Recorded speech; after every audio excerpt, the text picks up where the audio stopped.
There is a pattern that repeats every 16 to 28 years. A currency trusted by millions, backed by governments, used for daily transactions, suddenly loses 40 to 70% of its value in less than 30 days.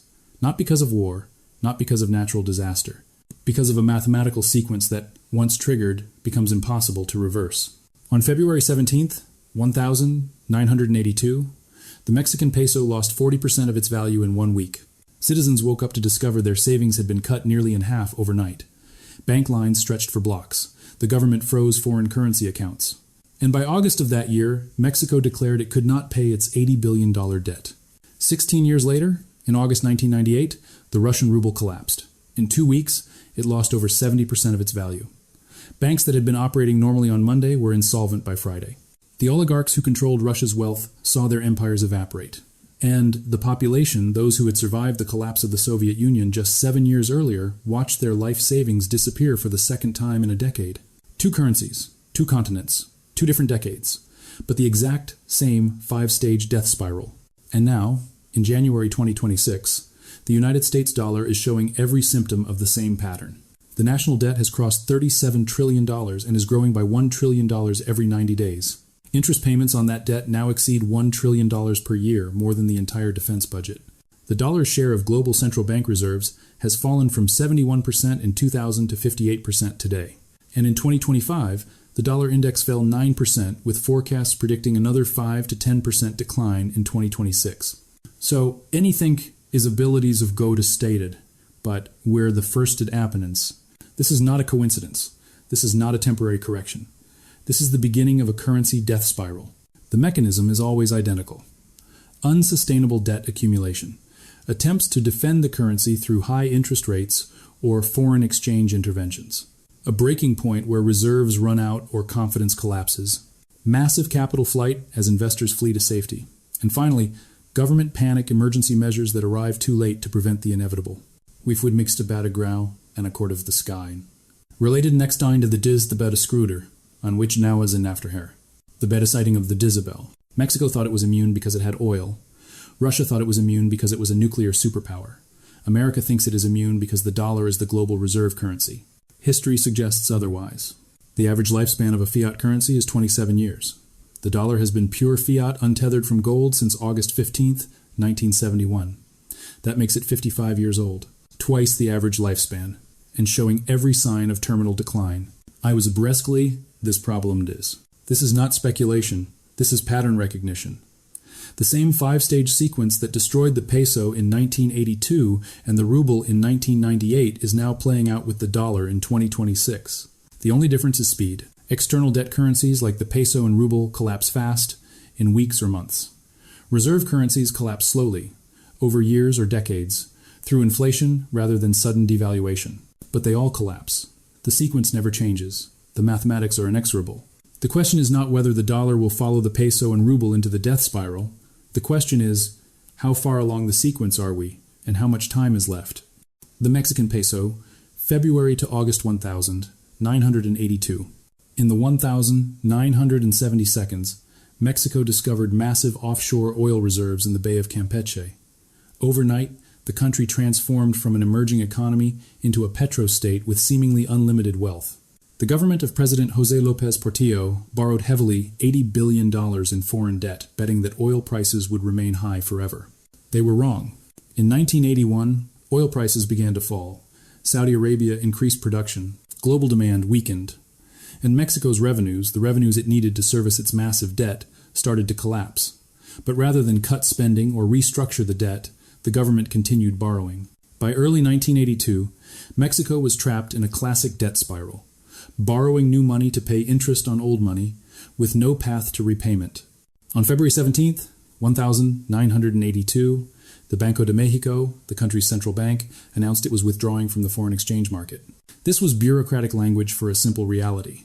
Mexico no longer had enough dollar reserves to defend the peso's fixed exchange rate. The peso would now float freely. Within 7 days, the peso lost more than 40% of its value against the dollar. A worker who had been paid 1,000 pesos the previous week discovered that same paycheck was now worth 600 pesos in purchasing power. Prices for imported goods doubled. Inflation began accelerating, and the population realized what the government had tried to hide. The currency was collapsing. Banks were overwhelmed. Citizens lined up to withdraw dollars from their accounts, dollars they had saved precisely for moments like this. But the banks did not have enough dollars. They had lent them out or transferred them abroad. The system was illiquid. By August 1982, the situation had become catastrophic. On August 12th, Finance Minister Jesus Silva Herzog made phone calls to the U.S. Federal Reserve, the U.S. Treasury, and the International Monetary Fund. The message was simple and devastating. Mexico could not pay its debt. Not next year, not next month, not even next week. The country was, for all practical purposes, bankrupt. On August 31st, 1982, President López Portillo addressed the nation. He announced the nationalization of all Mexican banks and the imposition of strict capital controls. Citizens could no longer convert pesos to dollars. Foreign currency accounts were frozen. The government was seizing control of the financial system in a desperate attempt to stop the bleeding. But it was too late. The death spiral was complete. The peso had lost over 60% of its value in 6 months. Inflation would eventually exceed 100% annually. And Mexico entered what economists call the lost decade, 10 years of economic stagnation, declining living standards, and social upheaval. The turning point was not political. It was mathematical.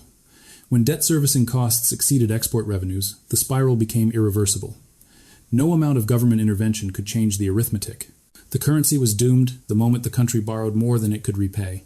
The Russian Ruble, spring to August, 1998. The Russian Federation emerged from the collapse of the Soviet Union in 1991 with a promise. Capitalism would bring prosperity. Instead, it brought oligarchs. A small group of businessmen, many with connections to the former Communist Party, acquired control of Russia's oil, gas, and metal resources through rigged privatization auctions. They became billionaires.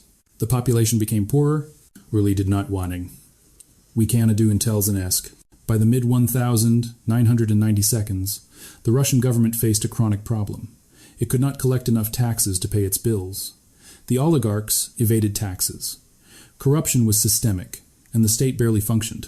To cover budget deficits, the government began issuing GKOs, short-term government bonds, with maturity periods of 3, 6, or 12 months. The problem was the interest rates, 50%, 100%, sometimes 150% annually. This was not sustainable. It was a Ponzi scheme. The government was borrowing new money at exorbitant rates to pay back old debt, with no plan for how to break the cycle. But as long as investors believed Russia would pay, the system continued. Foreign investors poured billions into GKOs, attracted by the high returns. Russian banks borrowed heavily to purchase the bonds, and the oligarchs who owned those banks became even wealthier. Then, in the spring of 1998, oil prices collapsed. Russia's primary export revenue, the revenue it needed to pay government salaries, pensions, and debt obligations, disappeared. Simultaneously, tax collection fell even further. The budget deficit exploded, and the Russian central bank faced a terrible choice: default on the debt or defend the ruble. They chose to defend the ruble. In May and June 1998, the central bank raised interest rates to 150%. This was economic suicide. At those rates, businesses could not borrow. Investment stopped. The real economy contracted. But the hope was that high rates would attract foreign capital and stabilize the currency within its fixed exchange rate corridor. It failed. Foreign investors saw the writing on the wall and began pulling money out of Russia. The capital flight accelerated. By July, the central bank was burning through its foreign exchange reserves at an unsustainable rate, billions of dollars per week, just to maintain the ruble's peg. On August 17th, 1998, the Russian government made a stunning announcement. It was imposing a 90-day moratorium on servicing its foreign debt, a technical default. Simultaneously, the central bank abandoned the ruble's exchange rate corridor. The currency would float. The ruble did not float. It sank. Within 2 weeks, it lost over 70% of its value. A ruble that had traded at 6 to the dollar was now trading at 21 to the dollar. Life savings evaporated. Banks that had borrowed in dollars to buy ruble-denominated bonds were insolvent. They owed dollars but held rubles that were now worthless. Many of the oligarchs' banks collapsed. And the population, which had survived one currency collapse in 1991, experienced another just 7 years later. The aftermath was brutal. Inflation surged to 84% in 1998. GDP contracted by over 5%. Unemployment soared. And social trust in the Russian financial system, never strong to begin with, was destroyed entirely. The turning point was not external. It was the decision to defend the ruble with 150% interest rates, while the real economy was already weak. That decision made out of desperation accelerated the collapse it was meant to prevent. Once the death spiral begins, defensive measures often make it worse. The United States dollar, 2020 to 2026. The United States dollar has been the world's reserve currency since the Bretton Woods Conference in 1944. For 82 years, global trade has been denominated in dollars. Oil is priced in dollars, central banks hold dollars, and the U.S. government has enjoyed what French Finance Minister Valéry Giscard d'Estaing called the exorbitant privilege, the ability to borrow in its own currency without fear of default. But that privilege has a cost, and the bill is coming due. Between 2008 and 2022, the Federal Reserve engaged in 3 rounds of quantitative easing QE, 1, QE2, and QE3. In total, the Fed created approximately $5 trillion out of thin air to purchase government bonds and mortgage-backed securities. This was not borrowing, it was monetary expansion. The money supply increased without a corresponding increase in goods and services. The immediate result was asset price inflation. Stock markets soared. Real estate values doubled in many cities. The wealthy, those who owned assets, became wealthier. But the average worker, whose income did not rise proportionally, fell further behind. Then came COVID-19. In 2020 and 2021, the federal government spent trillions more on stimulus programs, unemployment benefits, and corporate bailouts. The national debt, which had been $23 trillion in 2020, surged past $30 trillion by 2023, and inflation dormant for years suddenly reappeared. Consumer prices rose 7% in 2021, 8% in 2022, and remained elevated at 4 to 5% through 2023. By November 15, 2024, the national debt officially crossed $36 trillion. Just 3 months earlier, it had been $35 trillion. The debt was growing by $1 trillion every 90 days, $333 billion per month, $11 billion per day. And the cost of servicing that debt, the annual interest payments exceeded $1 trillion. That is more than Medicare, more than defense, more than any other category of federal spending. In 2025, the dollar index fell 9%. Analysts attributed it to multiple factors: rising U.S. debt, declining confidence in fiscal management, and the acceleration of de-dollarization efforts by BRICS nations. China and Russia began conducting bilateral trade in yuan and rubles, bypassing the dollar entirely. Saudi Arabia, America's longtime ally, started accepting yuan for oil sales. And central banks around the world quietly reduced their dollar reserves from 71% of total holdings in 2000 to 58% in 2024. Now, in January 2026, the United States stands at a crossroads. The national debt is approaching $37 trillion. The debt-to-GDP ratio is 122% and accelerating toward 150%. The threshold economist Ray Dalio identifies as the point of no return. And forecasts predict the dollar will decline another 5 to 10% in 2026. This is not yet a crisis, but it is the early stage of a death spiral. The same pattern that destroyed the peso in 6 months and the ruble in 3 months is playing out with the dollar in slow motion. Because the dollar is a reserve currency with internal debt, the collapse will take years instead of weeks. But the mathematics are identical. Unsustainable debt, currency debasement through inflation, capital flight into hard assets, and eventually, a breaking point. The turning point has not yet arrived, but every indicator suggests it is approaching. The only question is, how much time is left? 3 currencies, 3 decades, 3 different governments, but the exact same 5-stage death spiral. This is not coincidence. It is mathematics. A universal mechanism that governs currency collapse across time, geography, and political systems. Once the sequence begins, it proceeds with mechanical inevitability, like a chemical reaction or a falling object obeying gravity. The mechanism has 5 stages. Mexico completed all 5 in 6 months. Russia completed all 5 in 3 months. The United States is currently in Stage 2, approaching Stage 3. Stage 1, debt beyond capacity. Every currency death spiral begins the same way. A government borrows more than its economy can sustain, not temporarily, structurally. The debt is so large that even under optimistic assumptions about future growth, there is no realistic path to repayment. Mexico in 1982 owed $80 billion, 400% of GDP, when oil revenues collapsed. There was no scenario where Mexico could repay that debt. Russia in 1998 had issued GKOs with interest rates exceeding 100% while tax revenues were falling. The mathematics were impossible. And the United States, in 2026, owes $37 trillion, 122%, of GDP, with interest costs growing faster than revenues. The key threshold is when debt servicing costs exceed the government's ability to collect revenue. At that point, the government faces a binary choice: default or inflate. Default means admitting the debt cannot be paid. Inflation means printing money to pay the debt in devalued currency. Both options destroy confidence. Both trigger the death spiral. Stage 2.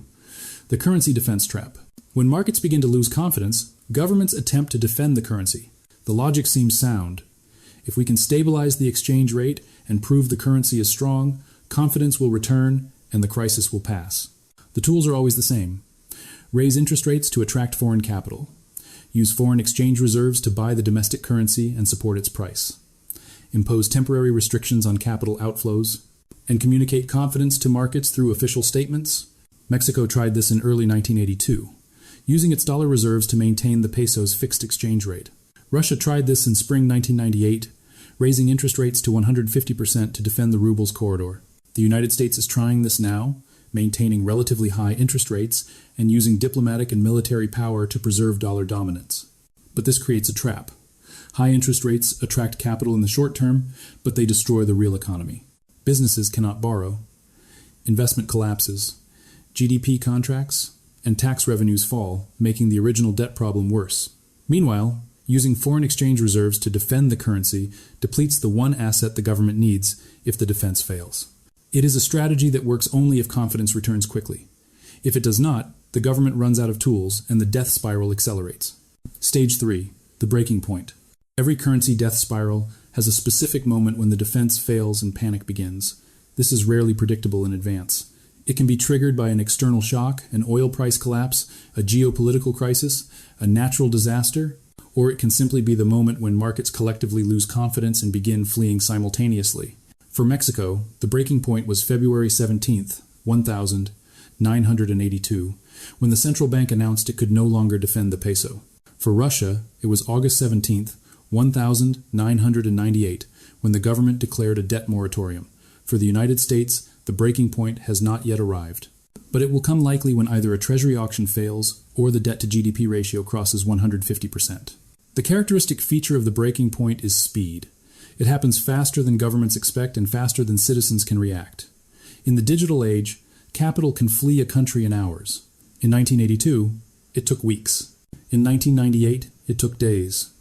In 2026, it could take hours. Stage 4, capital flight. Once the breaking point occurs, capital flight accelerates. This is a bank run at the national level. Investors, both foreign and domestic, rush to exit the currency before it loses more value. Smart money moves first. Institutional investors, hedge funds, and wealthy individuals with financial advisors are monitoring the indicators. They see the breaking point coming and position themselves in advance.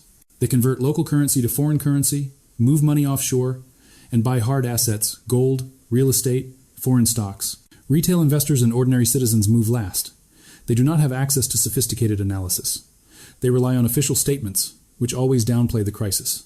By the time they realize what is happening, the banks have already limited withdrawals, the government has imposed capital controls, and the currency has lost most of its value. In Mexico in 1982, citizens who tried to withdraw dollars in August found the banks were out of foreign currency. In Russia in 1998, those who held rubles watched helplessly as their value evaporated in 2 weeks. In the United States in 2026, the early signs of capital flight are visible: central banks reducing dollar reserves, wealthy individuals buying Bitcoin and gold, corporations holding cash in multiple currencies.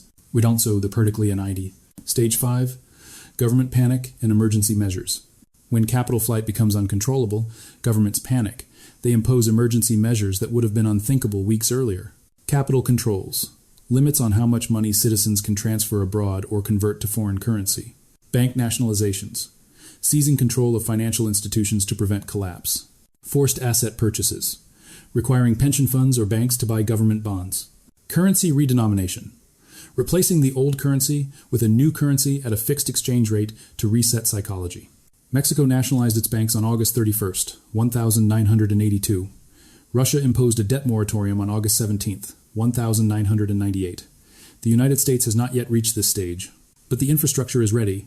Central bank digital currency, CBDC systems, are being developed that would allow the Federal Reserve to control individual transactions. Legal frameworks exist for emergency capital controls, and precedents from Cyprus, 2013, and Argentina, 2001, show how quickly democracies can seize private assets when facing currency crises. The problem is that by the time these measures are imposed, they no longer work. Capital has already fled, confidence has already collapsed, and the currency has already lost most of its value. The measures serve mainly to punish those who move too slowly, the retail investors and ordinary citizens who believed official assurances that everything was fine. The critical difference: external versus internal debt. There is one crucial difference between the peso, the ruble, and the dollar: the nature of their debt. Mexico and Russia owed external debt denominated in foreign currencies, primarily dollars. They could not print pesos or rubles to repay dollar-denominated obligations. When their currencies collapsed, their debt burdens actually increased in local currency terms. A Mexican company that owed $1 million suddenly owed the peso equivalent of $2 million after the devaluation. This made defaults inevitable and widespread. The United States owes internal debt denominated in its own currency. The federal government borrows in dollars, and the Federal Reserve can create unlimited dollars. Technically, the U.S. can never be forced to default. It can always print money to pay its obligations. But this does not prevent a currency death spiral. It simply changes the mechanism. Instead of default, the United States will experience inflation. Instead of a sudden devaluation against foreign currencies, the dollar will lose purchasing power gradually. And instead of a collapse that takes weeks, the process will take years. But the destination is the same: a currency that loses most of its value, savings that evaporate, a population that discovers their government's promises were backed by nothing but printed paper. The death spiral proceeds whether through sudden default or slow inflation. The mathematics are identical. Only the speed differs. Why reserve currency status delays but does not prevent? The United States benefits from what economists call the reserve currency premium. Because the dollar comprises 58% of global central bank reserves, there is structural demand for dollars regardless of U.S. economic fundamentals. Countries need dollars to buy oil, to settle international trade, and to hold as insurance against their own currency crises. This gives the United States more time than Mexico or Russia had. The death spiral proceeds more slowly because global demand for dollars cushions the fall, but it does not prevent the fall. Reserve currency status is not immunity. It is a delay. And that delay is shortening. In 2000, the dollar was 71% of global reserves. Today, it is 58%. China and Russia are conducting bilateral trade in local currencies. Saudi Arabia is accepting yuan for oil. The BRICS nations are developing alternative payment systems. The network effect that sustains dollar dominance is weakening. So are ghost days. I have downically. To the stories in the stated in, and we be next on you while as I. When the dollar's share of global reserves falls below 50%, the network effect reverses. Instead of a virtuous cycle where everyone uses dollars because everyone uses dollars, it becomes a vicious cycle where everyone abandons dollars because everyone is abandoning dollars. At that point, reserve currency status transforms from an advantage into a liability, and the death spiral accelerates. The mechanism is universal. The sequence is identical. And history shows that no currency, no matter how dominant, has ever escaped once the spiral begins. In January 2026, the United States dollar stands at stage 2 of the 5-stage currency death spiral, approaching stage 3. This is not speculation. This is pattern recognition.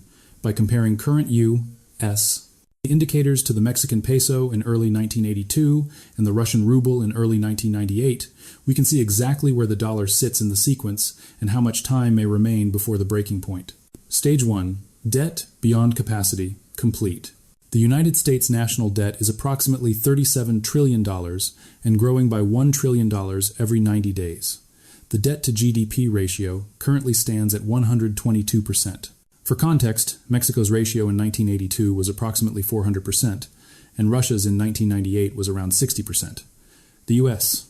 is between them, high enough to be unsustainable, but not yet at catastrophic levels. The $7 in the Mevergy and Accord. The critical metric is debt servicing costs. Annual interest payments on U.S. debt now exceed $1 trillion, approximately 4.5% of GDP. This is more than the entire defense budget, more than Medicare, and it is accelerating. If interest rates remain at current levels and debt continues growing, interest costs could reach $2 trillion annually by 2028. It's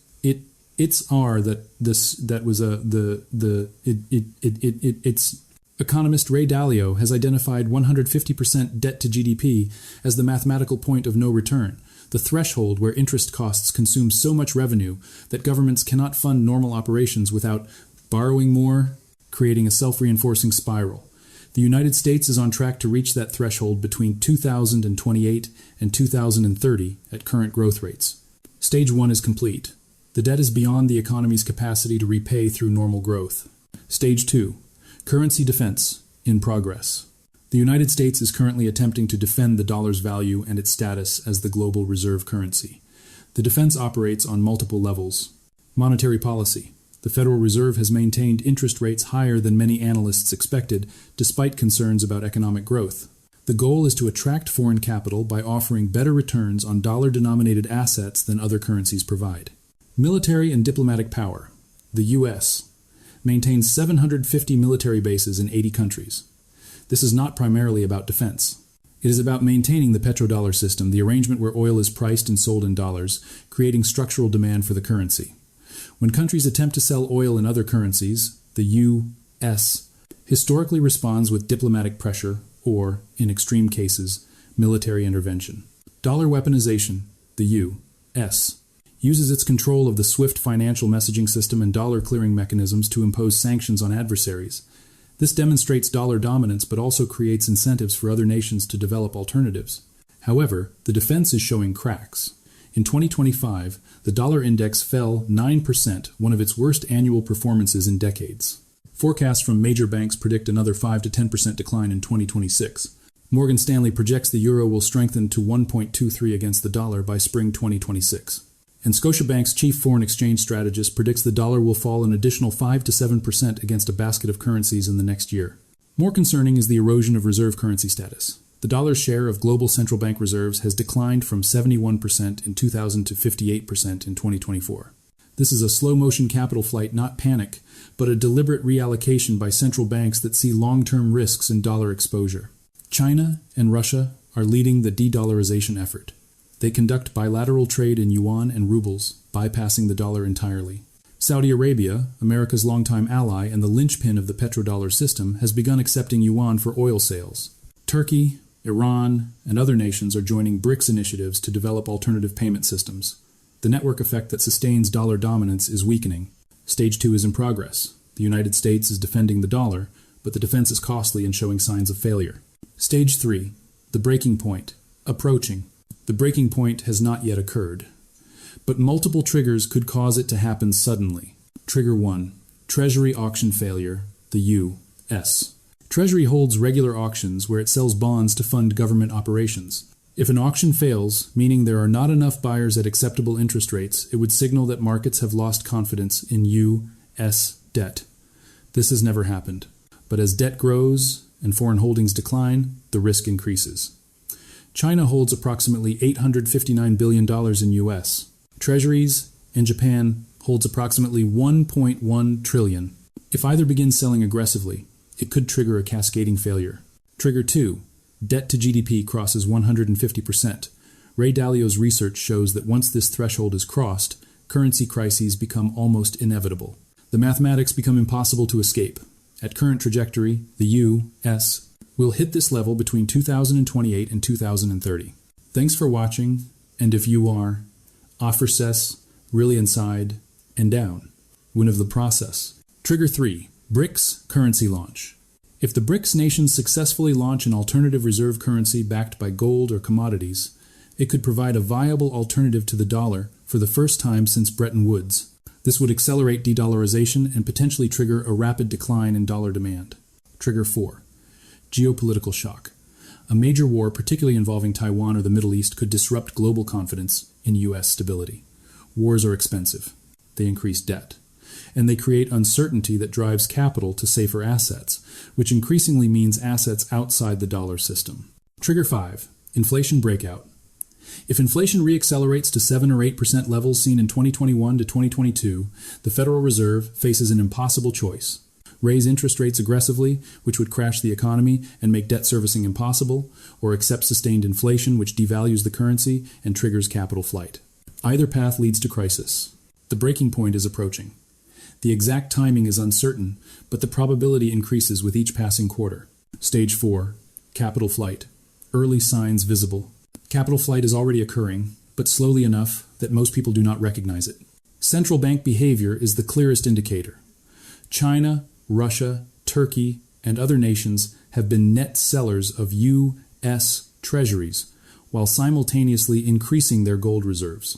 This is quiet diversification, not panic selling, but strategic repositioning ahead of a crisis they see coming. Corporate treasuries are also diversifying. An increasing number of companies hold cash in multiple currencies rather than pure dollars. Some are buying Bitcoin as a hedge against fiat currency debasement. Others are purchasing hard assets, real estate, commodities, productive infrastructure that maintain value regardless of currency fluctuations. Wealthy individuals are moving assets offshore. Swiss banks, Singapore financial centers, and Dubai real estate markets have seen increased capital inflows from American clients. This is legal tax optimization in many cases, but it also reflects lack of confidence in long-term dollar stability. Retail investors are the last to move, as always. But even here, signs are emerging. Gold prices hit all-time highs in 2024 and continue rising. Bitcoin adoption is increasing despite volatility. And financial advisors are quietly recommending clients hold 10 to 20% of portfolios in non-dollar assets, a recommendation that would have been considered extreme 5 years ago. This is not yet panic, but it is the early stage of capital flight. The smart money is repositioning, and when the breaking point arrives, the acceleration will be sudden. Stage 5. Government emergency measures. Not yet, but prepared. The United States has not yet imposed emergency currency controls, but the infrastructure is ready.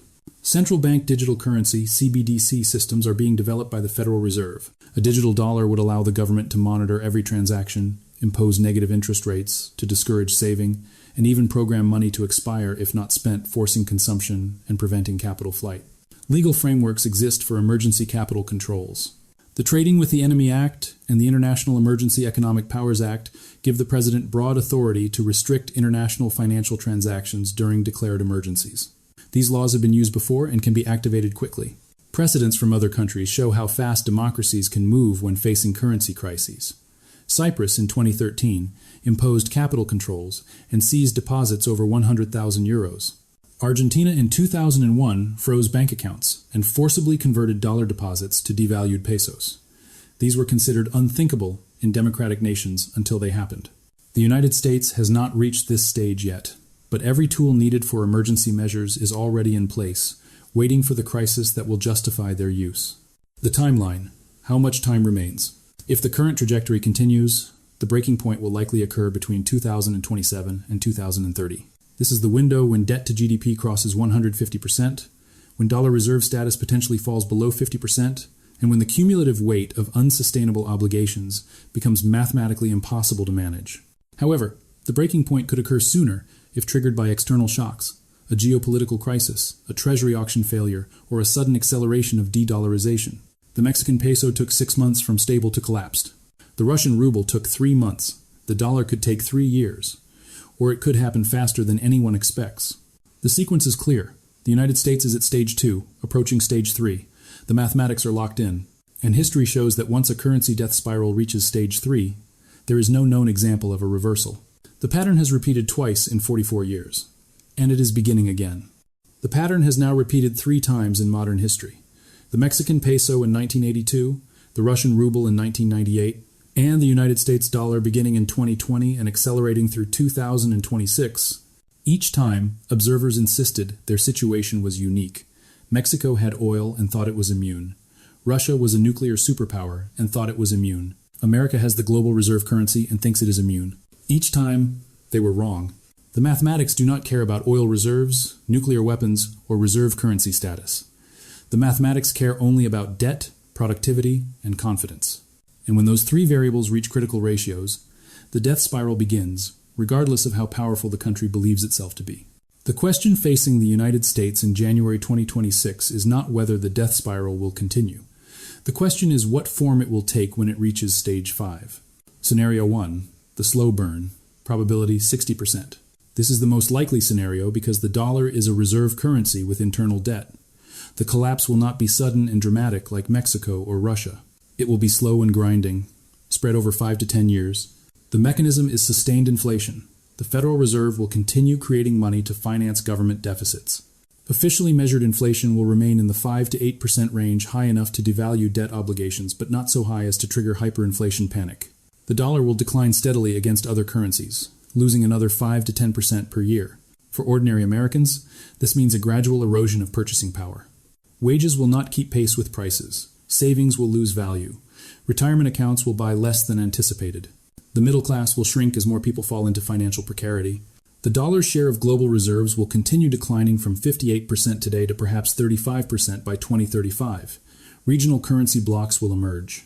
Trade between China and its partners will occur in yuan. Trade between Europe and its partners will occur in euros. And the dollar will remain important but no longer dominant. This is not a catastrophic collapse. It is managed decline. The currency survives, but America's standard of living falls permanently, a slow-motion impoverishment that most people will blame on economic cycles rather than recognizing it as a deliberate policy choice to inflate away unpayable debt. Scenario 2. The managed crisis. Probability 25%. This scenario involves a triggering event, a treasury auction failure, a major war, or a BRICS currency launch that forces sudden action. The Federal Reserve responds with unlimited quantitative easing, creating trillions of dollars to stabilize markets. But this triggers a confidence crisis. Inflation spikes to 15 to 20%. The dollar index crashes below 70, and capital flight accelerates from gradual to panicked. The government imposes emergency measures. A central bank digital currency is rolled out within months, with all bank accounts required to convert. Capital controls are enacted, limits on international transfers, restrictions on cryptocurrency purchases, taxes on foreign asset holdings. Wealth taxes are imposed to stabilize government finances, and pension funds are required to purchase treasury bonds to prevent auction failures. The crisis is managed in the sense that the government maintains control and prevents total collapse, but ordinary citizens pay the price. Savings lose 50 to 70% of their value. Retirement plans are devastated, and trust in government institutions reaches historic lows. This scenario leads to a currency reset, a new dollar backed by a basket of assets or commodities, with old dollars converted at a disadvantageous exchange rate. It is a partial default disguised as a reform. The wealthy, who position themselves in advance, preserve their wealth. The middle class and poor, who believed official assurances, lose most of theirs. Timeline 2027 to 2029. Scenario 3. The catastrophic collapse, probability 15%. This is the worst-case scenario, though least likely precisely because American policymakers will do everything possible to prevent it. Multiple crises converge simultaneously. A major war increases debt dramatically while disrupting global trade. A treasury auction fails, signaling markets have lost confidence. The BRICS currency launches with immediate adoption by major oil producers. And domestic political polarization prevents coherent policy responses. The dollar index crashes below 60. Inflation exceeds 50% annually, the technical definition of hyperinflation. The Federal Reserve loses control of monetary policy. Imports become prohibitively expensive. Supply chains break, and social order begins fraying. The government imposes draconian controls, martial law in financial centers, mandatory currency exchanges, asset seizures. But the measures are too late and too extreme. The legitimacy of federal institutions collapses, and the United States potentially fractures into regional economic zones with different currencies or monetary systems. This scenario is unlikely precisely because it is so catastrophic that every powerful interest, political, financial, military, will work to prevent it. But it remains possible if multiple low-probability events converge. Timeline 2026 to 2028. The survival playbook. For individuals who recognize the pattern, the strategy is clear. Preserve purchasing power by moving out of pure cash and into assets that maintain value across currency transitions. 20 to 30% of portfolios should be in hard assets, gold, silver, and other precious metals that have preserved value through every currency collapse in history. These are insurance, not investments. And reason tell back to the Estad and reasoned Asquer. And if you know this is actually, there was breaks the gaze, the sour, and breaks the gaze, the Dakers, and reason dot away. With you can sad have a break lay. Productive assets, income generating real estate, farmland, essential infrastructure, maintain value because they produce goods or services, regardless of which currency is used for transactions. These should constitute another 30 to 40% of portfolios. Skills development is critical. Technical abilities that generate value engineering, medicine, agriculture, construction remain valuable regardless of monetary system. In both the Mexican and Russian crises, Those with practical skills recovered faster than those who relied purely on financial assets. Local networks provide resilience. During currency collapses, long-distance trade often breaks down while local economies continue functioning. Building relationships within communities, neighbors who can barter, local businesses that can provide essentials create social capital that becomes economic capital during crises. The final warning: currency death spirals do not announce themselves. There is no official declaration that says, "We have reached the breaking point." Instead, there are indicators, debt ratios, reserve currency shares, inflation rates, capital flows that show the pattern forming. Mexico's government insisted everything was fine in January 1982. By August, the banks were nationalized. Russia's government insisted everything was fine in May 1998. By August, the ruble had lost 70% of its value. America's government insists everything is fine in January 2026. History suggests this confidence is misplaced. The peso collapsed in 1982, 16 years before the ruble. The ruble collapsed in 1998, 28 years after the dollar decoupled from gold in 1971. The intervals are lengthening, but the pattern remains identical. The sequence has never changed. The only variable is time. In January 2026, the United States dollar stands at stage 2 of the 5-stage currency death spiral, approaching stage 3. The national debt exceeds $37 trillion and grows by $2 billion per day. The dollar's share of global reserves has fallen from 71% to 58% and continues declining. And every indicator that preceded the Mexican Peso crisis of 1,982 and the Russian Ruble crisis of 1,998 is now present in the American economy. An Experian with really to with the do it. The pattern is clear. The mathematics are locked in. And history has shown that no currency, no matter how dominant, has ever escaped the death spiral once it reaches stage 3. The question is not whether it will happen. The question is whether you will recognize it in time.